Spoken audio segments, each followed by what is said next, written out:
Amahoro y'Imana bane namwe, nitwa Francine, karibu mu kiganiro. Iki ni igice cya kabiri cy'ikiganiro twagiranye ku bijyanye n'ubwami, ikigereranyo cy'ubwami. Ubwami bw'Imana twabuhawe ku buntu ariko turabukorera. Rero tugiye kuganira ku mirimo umuntu ashobora gukora mu bwami bw'Imana, service, uburyo ki dushobora gukorera ubwami. Umuntu ashobora kuvuga ati ko ntagira ingabire, sinzi ingabire mfite, sinzi impano ngira, nakora iki? Sinshoboye kuririmba, sinshoboye kwigisha ijambo ry'Imana, ni iki nakora? Mu by'ukuri hari byinshi twakora mu nzu y'Imana. Reka tubanze dusome ijambo ry'Imana. Ibaruwa yandikiwe Filemoni, ndumva ari Paulo wayanditse. Ibaruwa yandikiwe Filemoni ni umutwe wa mbere, umurongo wa 4 kugeza ku murongo wa 6. Mpora nkwibuka mu masengesho ngashimira Imana yanjye kuko numva barata urukundo n'ukwizera ufitiye Nyagasani Yesu n'abera bose. Ndagusabira kugira ngo uko kwizera kube gushingiye ku bikorwa, maze ugaragarize mu ruhame ibyiza byose twashobora kugirira Kristo. Amen. Twakira ijambo ry'Imana. Inshuti z'umusaraba aramubwiye ati numva barata ukwizera kwawe, ko ufite ukwizera pe, ariko ngasenga ngo ntikuba ukwizera gusa kutagira ibikorwa, ngo ahubwo uko kwizera kwawe guherekezwe n'ibikorwa. Kugira ukwizera ni kimwe, kugira ibikorwa bigaragaza uko kwizera nacyo ni ikindi. Ibikorwa bigaragaza ukwizera ni intambwe ya kabiri ikurikiraho. Rero aramusengera ngo ntibizarangire kwizera gusa, ngo kuba ukwizera kutagira ibikorwa. Aravuga ngo ibikorwa byose byiza twashobora gukorera Kristo, ibyiza byose twashobora gukorera Kristo.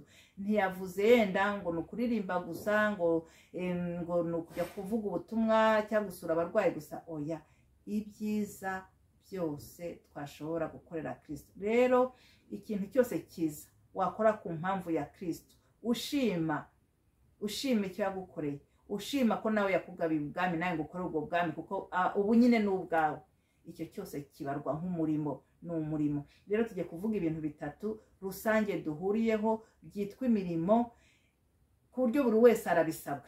Icya mbere ni ukugira imico myiza, imyifato myiza, kumaranira kugira imico myiza, guharanira, kurwanira, ukitoza kugira imico myiza kandi nyine ukayigira. Uwo ni umurimo wa mbere, uwo ni umurimo ukomeye. Ushobora kwibaza, uhuye n'umuntu w'umuririmbyi cyangwa se umuntu w'umuvugabutumwa ufite imico mibi, imico mibi ishobora kwica umurimo.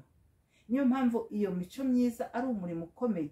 Aho unyuze ntibanamenye ko uri umukristo, nka nyuma y'umwaka bakazakubona uririmba, baravuga ngo ni wa wundi wakoze bya bintu byiza, ni wa wundi wadufashije mu bibazo. Mbese imico myiza, imyifato myiza niyiza mbere. Ijambo ry'Imana kuryigisha, kuririmba bizaza nyuma. Imico myiza irasasira. Mbese umurimo duhuriyeho twese numaranira, niwiha, kandi bizasaba kwihangana. Ni hamwe twavuze ngo ubwami bw'Imana buraharanirwa. Kugira ngo ugire imico myiza, abagoye ni benshi, abakwendereza ni benshi, ingorane ni nyinshi, ibibazo ni byinshi. Bisaba kubirwanira, ni intambara yo mu mwuka, ni intambara. Urarwana, rimwe ubona icyaha kije ukakibona kikiri ku rugahunga, ubundi ukafata ingamba zo kwirinda, cyangwa se waba atari ingamba ukamenya kwifata, cyangwa waba ucitswe ukanicuza. Ni ibintu witwararika. Rero bisaba imbaraga z'umubiri n'iz'umutima n'iz'umwuka byose. Rero imico myiza ni umurimo. Niwitwara neza mu buzima, mu baturanyi, mu rugo, abana n'umugabo cyangwa se abana n'umugore bakakugiriraho amahoro, ni umurimo ubarwa. Ku buryo n'aya masengesho yawe nuyarenzaho, umurimo wawe ya mico yawe myiza izatuma ibindi byose uzakora bigira agaciro. Rero nujya witwararika kugirira neza abantu, kubana neza n'abantu, kugira imico myiza, kutaba umuntu uteza amahane ahantu hose, ni umurimo uzahemberwa, ni umurimo ubarwa. Kandi ntibizoroha muri iyi si y'uno munsi. Biroroshye gusubiza ugututse, biroroshye gusubiza ukubwiye nabi, biroroshye guhima nawe uguhimye, biroroshye kwima nawe wakwimye, ariko si uko nguko. Rero uwo nawo ni umurimo wa mbere duhuriyeho. Umurimo wa kabiri ni ugusenga. Gusenga ariko usengera abantu, gusengera abantu n'ibintu, gusengera abantu n'ibibazo. Reka mvuge gutyo, icya kabiri ni ugusengera abantu, ugasengera n'ibibazo. hariho igihe umuntu hari igihe abakristo baba bafite umupasiteri cyangwa se umupadiri cyangwa se umuyobozi wa korali ufite ibibazo, ahubwo bakamuvuga, aho kumuvuga musengera. ahantu usengera urusengero usengeramo, nimba hari ibibazo jya ku mavi. abakristo bose bafashe uwo mugambi wo kujya basengera ibibazo bafite mu rusengero byakemuka, ahubwo hari igihe tugenda tubavuga ngo nawe ngo nta kigenda. Nuko Imana idufashe. Uwo ni umurimo ukomeye, kandi usengera n'abantu batanabigusabye, ubona aho bikenewe. Ni ukuvuga ngo uri amaso ya cece usengeramo, uri amaso ya gurupe usengeramo. Ibitagenda ubigire ku mavi, kandi ubikore n'umwete, kandi ubifatire n'igihe.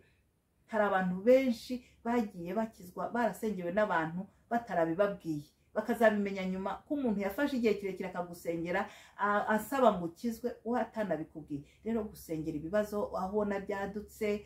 Mu bihe bya corona hari abantu bafashe ibihe barasenga. Hari umuntu ugiye kutubwira ngo Imana yaramubwiye ngo nasengera abanyarwanda, nta nubwo ari umunyarwanda. Hariho rero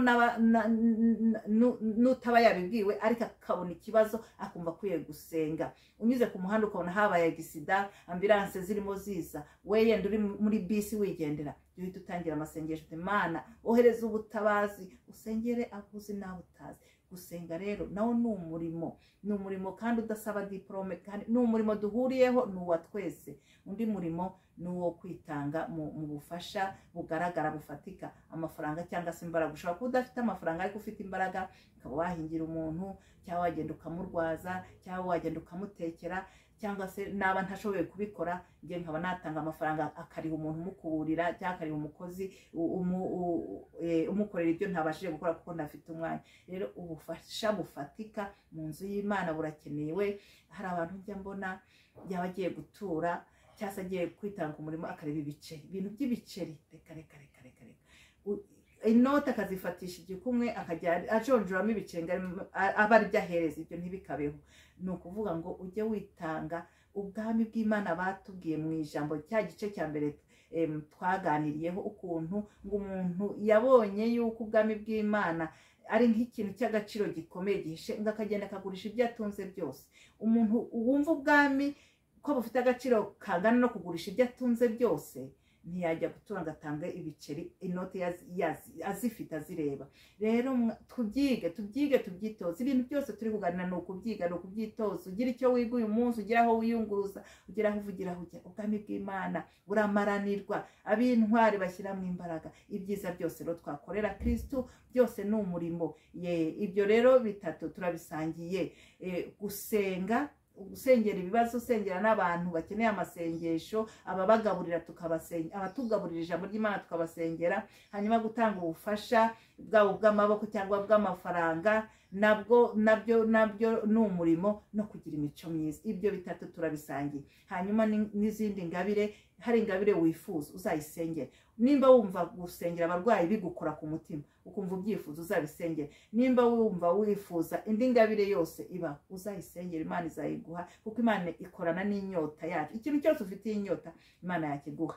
Rero imirimo ni myinshi. Uko tuzarushaho kubisengera, Imana izajya itwereka aho dukwiriye guhagarara, nicyo dukwiriye kuhakora. Ariko Imana idutabare tubyumve neza, dukorere Imana, dukorere ubwami bwa Data. Ubwami bw'Imana tubukorere, atari ukubukorera ngo tububone, ngo tubuhabwe. Twarabuhawe ahubwo kugira ngo bube ubw'agaciro. Hari irindi jambo nshorejeho Yesu yavuze ngo muri itara ry'isi, muri urumuri rw'isi, muri umucyo w'isi, ngo urumuri rwanyu nirumurikire abantu, barebe ibyiza mukora, babonereho gusingiza Data wa twese uri mu ijuru, babonereho guhimbaza So uri mu ijuru. Ni ukuvuga ngo ibyiza byose twakora ni umurimo uzahemberwa, ni umurimo uzibukirwaho. Imana idushoboze. Shalom.